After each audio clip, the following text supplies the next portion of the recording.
What happens when a waitress thinks she's dealing with just another customer, but that customer turns out to be the wife of the most feared man in town? Have you ever seen a situation spiral completely out of control, all because of one single careless choice? That's exactly what happened on a scorching Thursday afternoon inside a crowded diner in downtown Tulsa, Oklahoma. People came in hungry, tired, and cranky from the heat, but they weren't expecting to witness something that would have the whole city talking within days. The place was Lou's Diner, a family-owned spot that had been around for decades. The kind of joint where the smell of bacon grease and coffee clung to the walls, where truckers sat next to business folks in suits, and where regulars had their usual waiting before they even slid into the booth. It wasn't fancy, but it was busy, and today it was too busy. Behind the counter was Jessica Whitmore, 24 years old, in her third year working at Lou's. Her blonde hair was pulled back in a messy bun, a pencil tucked behind her ear, and her sneakers had seen far better days.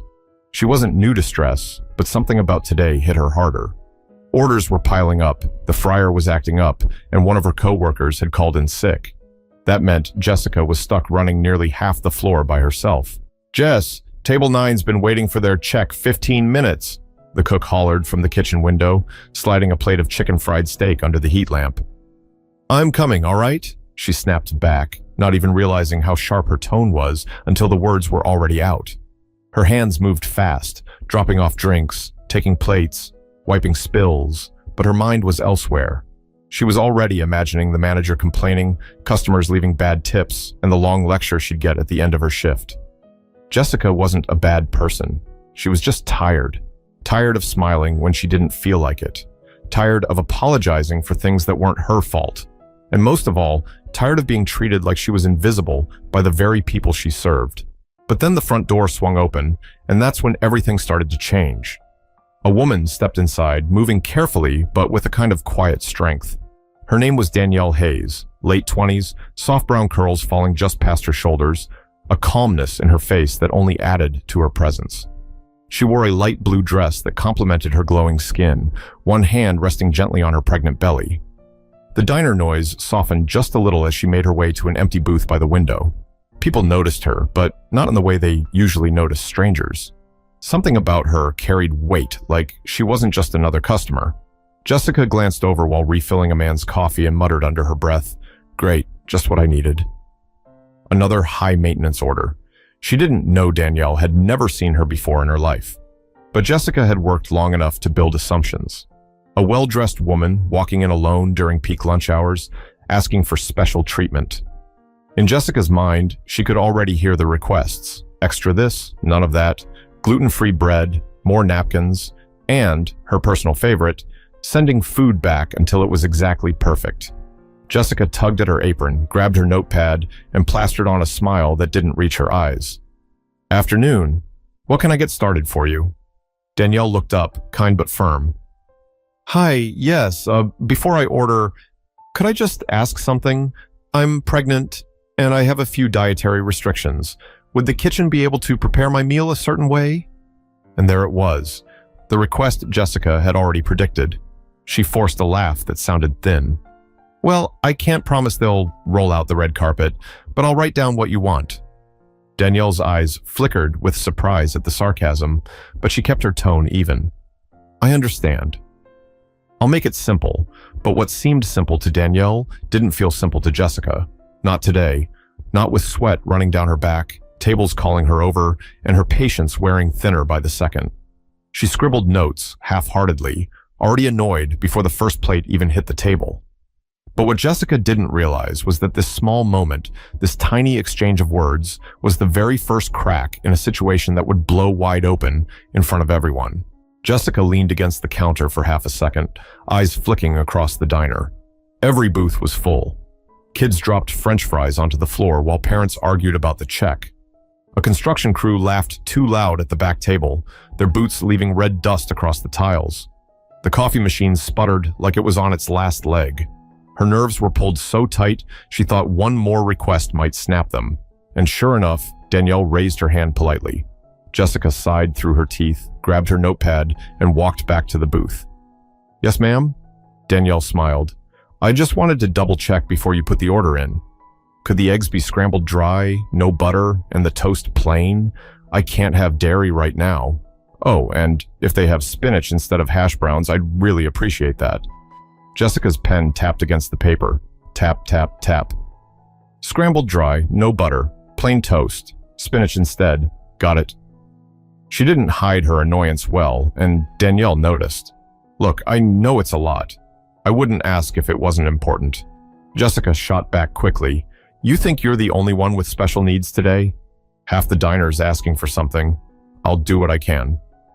Danielle tilted her head slightly, not angry, just thoughtful. I wasn't trying to make your day harder. The words hung in the air. Jessica didn't answer. She spun on her heel, slipped the order into the kitchen window, and walked away before Danielle could say more. At the counter, a regular named Mr. Randall, a retired mailman who came in every Thursday, leaned in and muttered just loud enough for Jessica to hear. She asked polite, Jess. Don't see the harm, Jessica bristled. You want an apron, Randall? Maybe you can handle it instead. He raised his eyebrows but said nothing more. Still, his silence carried more judgment than any lecture. Meanwhile, Danielle adjusted herself in the booth, one hand on her stomach. She took a deep breath and pulled out her phone, scrolling quietly. She wasn't here to fight. She wasn't here to cause trouble. She just wanted a simple meal that wouldn't upset her health. But that didn't matter to Jessica, who was now venting under her breath as she poured a glass of ice water. Some people think the world revolves around them, she muttered. The cubes clinked against the glass, her grip a little too tight. When she set the water down in front of Danielle, her tone was clipped. Here you go. Danielle nodded politely. Thank you. Jessica didn't move. For some reason, she stood there a second longer, staring at Danielle. Maybe she was daring her to ask for something else.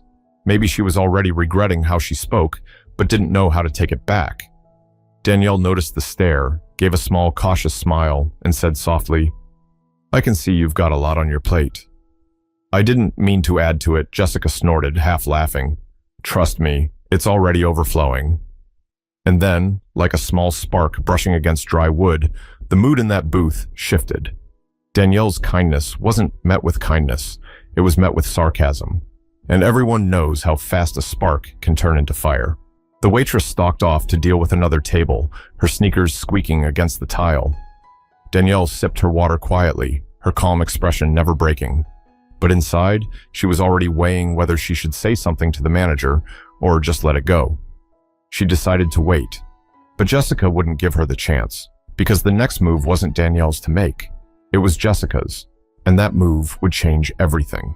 By the time Danielle's order reached the kitchen window, Jessica's nerves were shot. The cook, Earl, glanced at the ticket and groaned. Dry eggs? No butter? Spinach instead of hash browns? What is this, a health spa?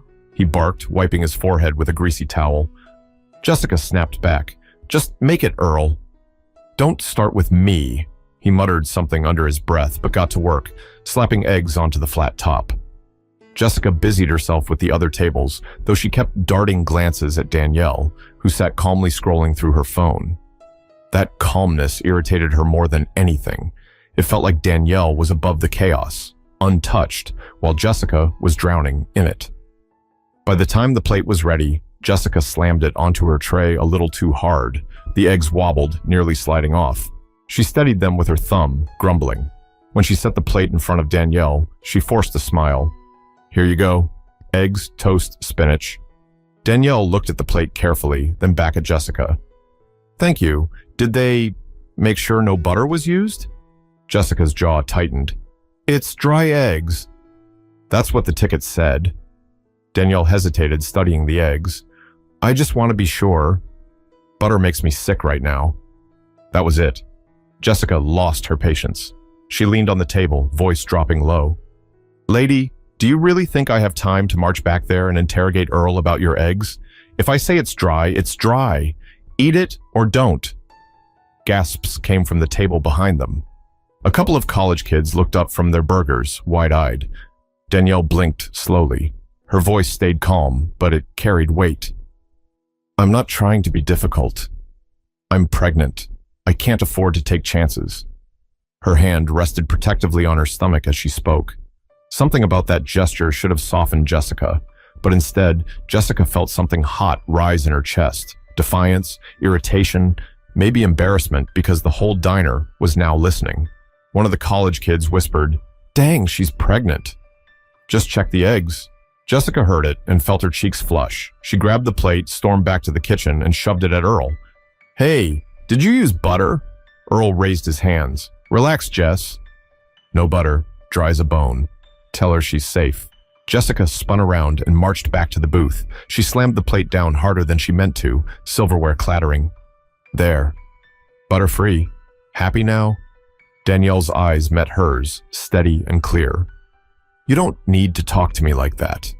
The silence after those words stretched long and heavy. Customers looked back and forth between them, as if watching a tennis match. Even Mr. Randall at the counter shook his head slowly, mumbling into his coffee. Jessica crossed her arms, suddenly defensive. "You're the one asking for all this extra stuff. You think you're the first person to walk in here pregnant? Plenty of women eat whatever we serve and don't complain." Danielle didn't raise her voice, didn't snap back. She just said one thing, almost gently. "Respect doesn't cost extra." For a moment, Jessica's mask slipped. Her eyes darted to the floor, then back to Danielle. But pride wouldn't let her admit she'd gone too far. She grabbed the water pitcher, filled it halfway, and muttered, "I'll top you off." And with that, she turned too quickly, the water sloshing dangerously close to the rim.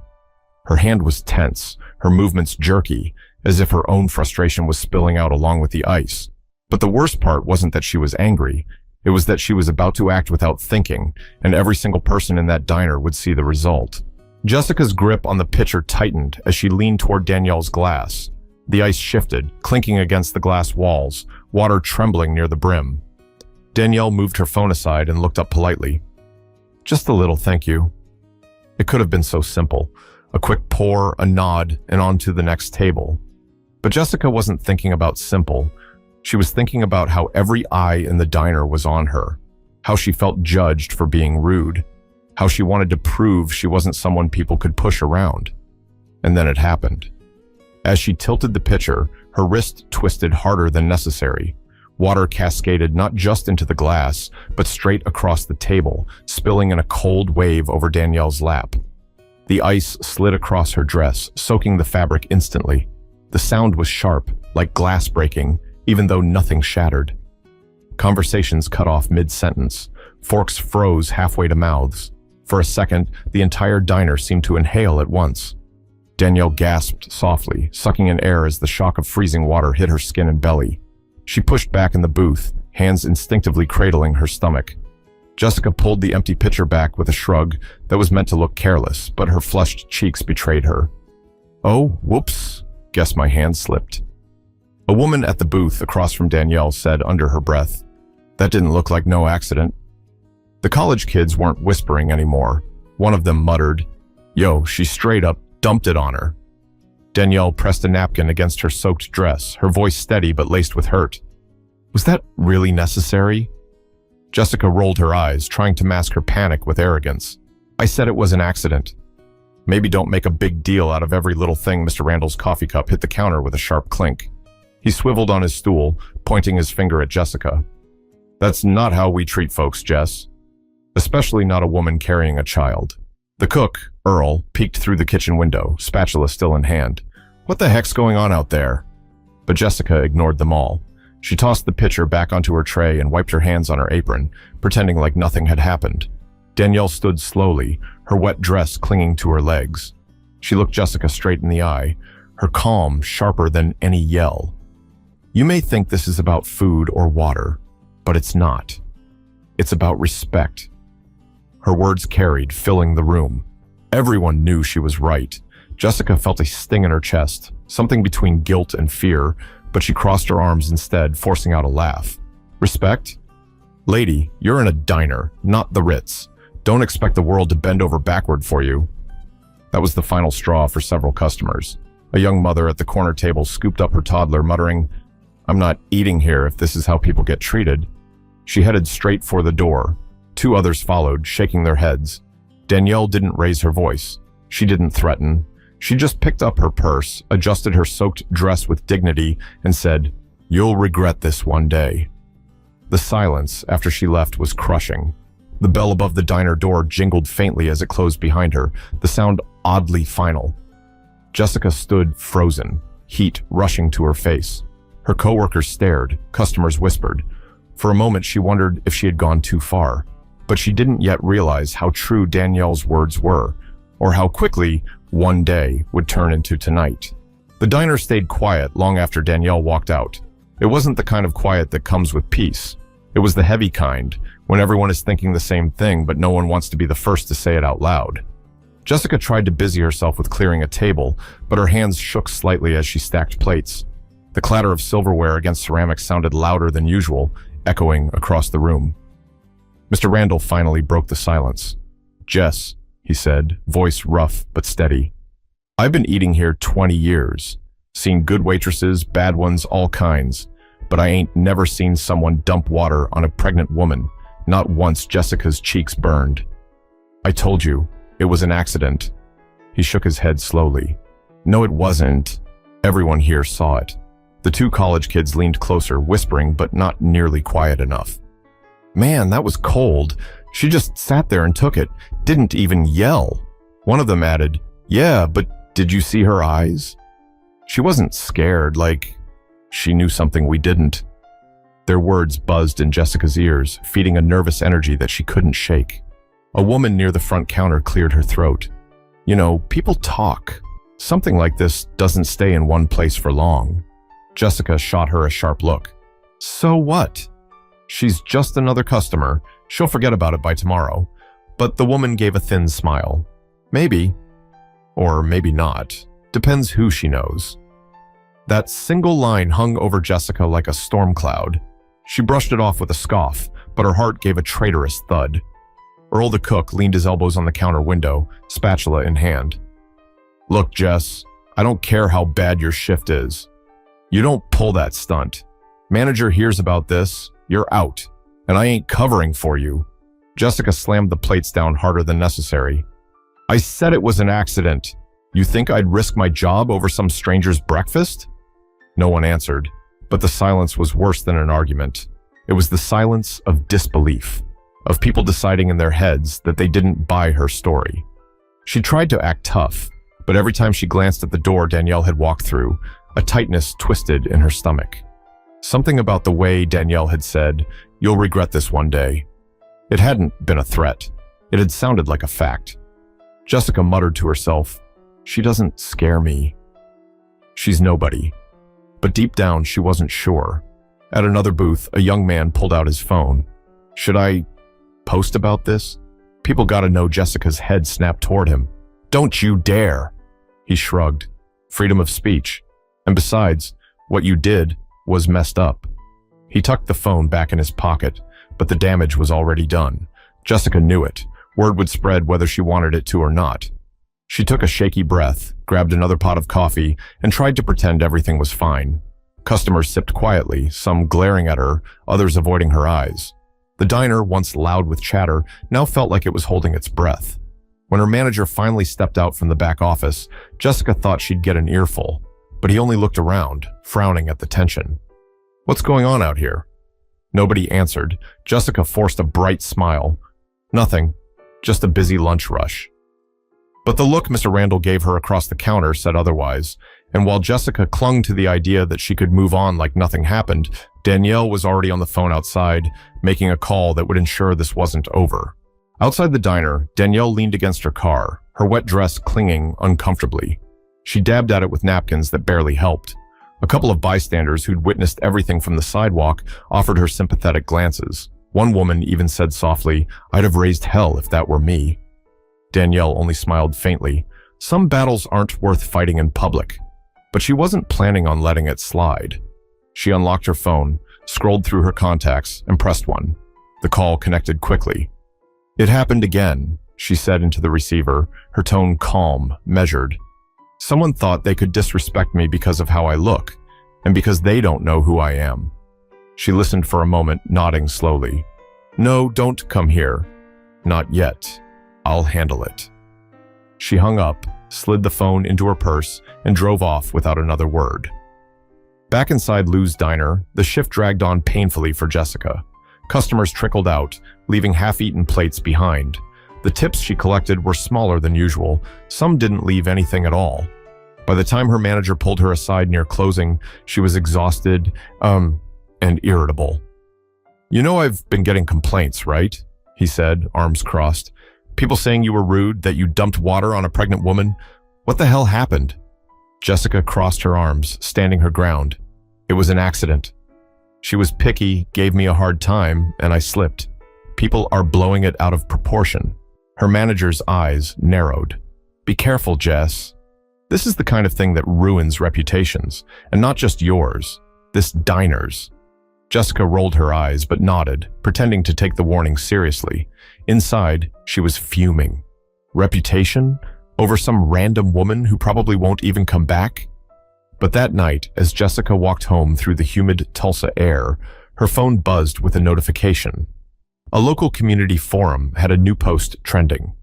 "Waitress at Lou's Diner dumps water on pregnant woman after she asks for a simple request. I was there, saw the whole thing." Dozens of comments followed. Some demanded the waitress be fired. Others debated what really happened. But one comment caught Jessica's eye. She messed with the wrong woman. "That's Elijah Hayes' wife." Jessica froze on the sidewalk. Her stomach dropped. The name wasn't unfamiliar. Everyone in Tulsa knew of Elijah Hayes. He wasn't a mayor or a celebrity. He was something different, something more dangerous. He ran construction companies, trucking businesses, and half the nightlife in town. And everyone whispered that he had ties deeper than business, ties that made him untouchable. Jessica muttered aloud, "No way! That can't be true." She scrolled faster, her fingers trembling. Comment after comment confirmed it. Danielle Hayes wasn't just some random customer. She was married to Elijah Hayes, a man people feared even when they'd never met him. Her chest tightened, breaths coming shallow. She thought of Danielle's words, "You'll regret this one day." Jessica stumbled into her apartment, pacing the floor. She won't tell him, she told herself. She wouldn't. It was just water. She won't drag her husband into this. But even as she said it, her phone buzzed again. This time, it was a private message from an unknown number. He knows. Jessica dropped the phone like it was burning her hand. Her apartment, usually her safe place, suddenly felt like it had no walls. She couldn't stop picturing a knock at the door in the middle of the night, faceless men standing in the shadows, ready to make her pay. And she was right to be afraid, because Elijah Hayes wasn't the kind of man who let an insult to his family go unanswered. Jessica barely slept that night. Every creak in her apartment building made her flinch. Every passing car made her peek through the blinds. Her phone sat on the nightstand, dark screen staring back at her, but she couldn't stop checking it every few minutes. By morning, her stomach was in knots. She threw on her uniform, tried to tell herself it was just another shift, and walked to Lou's with shaky steps. But the moment she walked through the diner's doors, she knew something was wrong. The place was quieter than usual. Customers whispered over their coffee, and all eyes seemed to shift toward her. Earl gave her a long, disappointed look from behind the counter. Even the manager barely nodded in her direction. Halfway through her shift, the bell above the door jingled. Jessica turned, and her breath caught. Two men walked in, dressed sharp but casual. Dark slacks, pressed shirts, gold watches that caught the fluorescent lights. They didn't look like regulars, and they didn't look like truckers stopping for a bite. They carried themselves with a quiet authority, the kind that didn't need announcing. They slid into a booth without saying a word. The manager leaned toward Jessica. "They asked for you. Table 4. Her knees nearly buckled. "Me? Why me?" The manager's voice was low. "They said your name." "Go!" Jessica forced herself forward, heart hammering. She set down menus with trembling hands. "Can I get you gentlemen something to drink?" One of them smiled faintly, a smile that didn't reach his eyes. "Don't worry about the drinks. We're here on behalf of Mr. Hayes." The name hit her like a punch. She gripped the edge of the booth for balance. I don't know what you're talking about." The second man leaned in, voice calm but sharp as glass. "You do." Yesterday, Lou's Diner, pregnant woman, water. Jessica swallowed hard, words tangled in her throat. It was an accident. I swear, I didn't mean..." The first man held up a hand, cutting her off. "Mr. Hayes doesn't care about excuses. What he cares about is respect. And when his wife is disrespected, that's the same as disrespecting him." Jessica's voice cracked. Please, I didn't know who she was. Exactly, the man said smoothly. You didn't know. Maybe if you did, you'd have thought twice, but ignorance doesn't erase insult. The second man slid a folded napkin across the table toward her.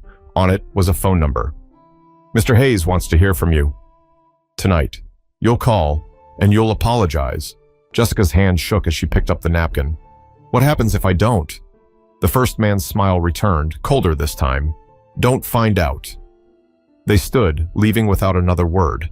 The whole diner watched as they exited, the bell above the door jingling once more. Jessica stood rooted in place, her legs weak, napkin clutched in her hand like it weighed 100 pounds. Earl muttered from the counter, Told you, Jess. You don't treat people that way. Jessica wanted to scream at him, at everyone, but her throat closed up. Instead, she slipped the napkin into her apron and stumbled to the back room. She sat on a crate of soda bottles, staring at the number. Calling Elijah Hayes meant stepping into his world. Not calling. She didn't even want to imagine. Her fingers brushed her phone. She whispered to herself, What am I supposed to do? But deep down, she already knew. When a man like Elijah Hayes tells you to call, you don't get a choice. Jessica sat in her apartment that evening staring at the napkin with the phone number written neatly in blue ink. Her hands wouldn't stop sweating. She dialed the number twice, hung up before it rang, and finally forced herself to press call. The line clicked almost instantly. A deep voice answered. This is Hayes. Jessica's throat tightened. Mr. Hayes, it's Jessica, the waitress from Lou's. I was told to call silence on the other end, stretched long enough to make her skin prickle. Then Elijah spoke again, calm but heavy with authority. You poured water on my wife. Her voice cracked. It was an accident. I swear. I didn't know who she was. Please believe me. Another pause, then a quiet chuckle. See, that's the problem. You don't know who people are. You see a woman in a diner and you decide she's beneath you. You think you can treat people any way you want. That's not just disrespectful, Jessica. It's dangerous. Because someday, the stranger you look down on might not be so powerless. Jessica pressed the phone tighter to her ear, fighting tears. I'm sorry. Please, I'll do anything to make it right. You don't owe me anything, Elijah said firmly. You owe her. Jessica swallowed hard. Can I apologize to her directly? There was a rustle on the line, then a softer, familiar voice came through. I'm here, Jessica. Danielle. Jessica's breath caught. I don't know what to say. I was rude, I was impatient, and I shouldn't have treated you the way I did. You didn't deserve that. I'm so sorry. For a moment, there was nothing. Then Danielle replied, her tone steady. I don't need your fear. I need you to understand. You thought I was just being difficult, when all I wanted was a meal that wouldn't make me sick. You decided my request was less important than your stress, and you punished me for it. Jessica wiped her eyes with the back of her hand. You're right. I was wrong. Danielle's voice softened. I don't want revenge. I want you to remember this. Respect is free, but disrespect, it'll always cost you more than you can afford. The line clicked, ending the call. Jessica sat there in silence, phone slipping from her hand. Relief washed over her, but it was tangled with shame. She hadn't been punished with fists or threats. She'd been punished with truth. The next day, Jessica returned to Lou's diner. She worked her tables quietly, no sarcasm, no shortcuts. Customers noticed. Mr. Randall gave her a nod, one that said maybe, just maybe, she'd learned something. And though Danielle never came back, Jessica never forgot her. Every time she took an order, every time she refilled a glass, she remembered the look in Danielle's eyes and the words Elijah Hayes spoke. Because the truth was clear. You never know who you're serving, and you never know what kind of power or pain someone carries behind their smile. But here's the real lesson, the one this story leaves with you. Never underestimate the value of respect. Not because of who someone's connected to, not because of what they can do to you, but because it's the right thing to give. Always. So ask yourself, how do you treat people when you think no one's watching? If this story made you think, if it stirred something in you, then don't let it end here. Share it, talk about it, and remember it the next time frustration tempts you to treat someone small. Because the truth is, there are no small people. Everyone matters. Respect is free, but disrespect? It'll cost you more than you think.